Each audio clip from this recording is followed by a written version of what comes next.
Reporting, consumer advocates say your best bet to end timeshare ownership is contacting the resort management company yourself and ask about a deed back or surrender program. Do not pay anything in advance. Police to the rescue for a Stiver student's promposal. Dayton PD posted this collage and said an officer approached the young man telling him he needed to talk about a stolen car.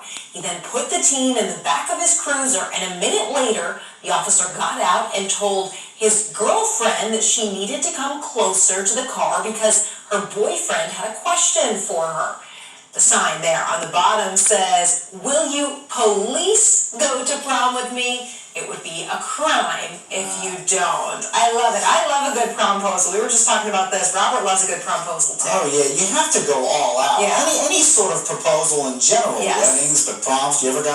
Did you ever get one that fancy? I think that promposals became a big thing a couple years after I got out of high school. I don't remember that being a super big thing when I was there. Did you get a big promposal? I was asked once to. They called it Tolo, but it was a Sadie Hawkins dance. Okay. I got balloons in my car once. That's kind of cool.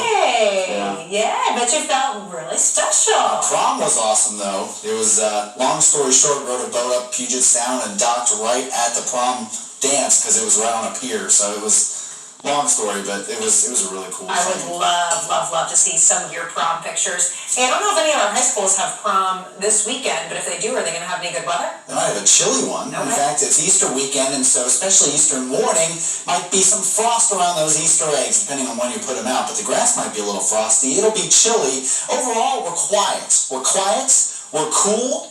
We're calm, for one, not like last night where we had some busy weather, but the big difference today is even though it was calm and quiet and clear and cool, it was windy. And we're probably going to see that wind continue a bit overnight and then into Friday too. Wind gusts across the region have been above 30 miles per hour or so. Now that's gusts, it's not sustained wind. Sustained wind you can think about like the minimum wind across the region. It's blowing at least this speed, but no, wind gusts have been above 30 miles per hour in some spots, as you can see on the map. Dayton's not popping up for some reason, but some places now you can see it's a little bit tamer, if you will, than what it was earlier. There were some places above 30 miles per hour, but yeah, 22 down there in Oxford.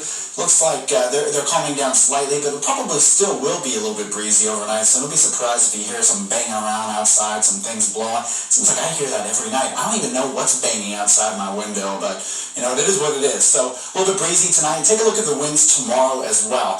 While we move into the morning hours, you can see winds around 25 miles per hour, give or take, and then in the afternoon it'll be a little bit breezier. So I wouldn't be surprised if we had another wind advisory at least tomorrow for at least some counties. Earlier today we had some wind advisories, kind of the northern counties of the Miami Valley. And here's a look at 3 o'clock tomorrow. We're looking at some wind gusts above 30 miles per hour as well. So just keep that in mind, especially if you're driving. You know the routine. I never knew it was so windy on Ohio. That's okay, because I moved here from Lubbock, Texas, where it's always windy, but man, it gets breezy a lot here, at least in the spring so far.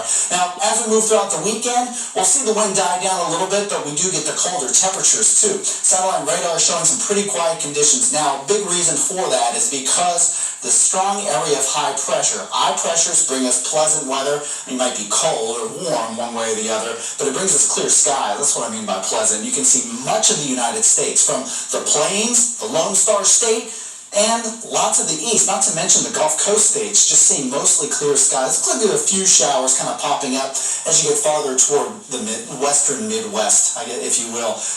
Looking at Wisconsin, Minnesota, but in fact, they've got some snow showers up there. We're not going to see that here. It will be a bit chilly though, and you can see mostly cloudy skies too. Might see a few passing clouds. You can see some clouds kind of coming up from the northwest, but overall, things are pretty quiet overnight, and they will remain that way until we get a little bit later into Friday. Take a look at the afternoon. You can see some clouds up toward the north, getting closer toward Michigan. We're still expecting at least some sunshine across the majority of the Miami Valley, but again, it's going to be a little bit windy. As we move into the afternoon, evening hours, start to see that cloud cover come in, so expect increasing clouds later during the PM hours on Friday, and then the chance for some showers late Friday. Here's a look at 11:30 p.m. You can see some showers coming up from the south, and then we're going to see some showers, maybe a thunderstorm, into early Saturday morning. Certainly no severe weather, and this rain stays with us a bit into Saturday morning, but then we're left with some clear skies for Saturday, And your Easter, well, for the most part, might be a few clouds Easter. Also look at the chilly conditions. We're typically about 64 degrees this time of year, so the next 7 days, a lot cooler than average. Each day a chance for shower or two, but certainly not like what we saw yesterday. And Molly, I picked this especially for you, because I know how much you love peeps. So here's your peep forecast. Morning service, about 32 degrees. It'll be chilly if you're heading out. Midday egg hunts, still kind of cool, and then evening supper, about 50 degrees. The best thing about peeps is when you can stick them in the microwave and just watch them explode. Watch them grow, Yeah. and then explode, yeah. And then you kind of clean it up and get yelled at. Yeah, my dad and I always loved playing that game. My mom, not so much, not so much.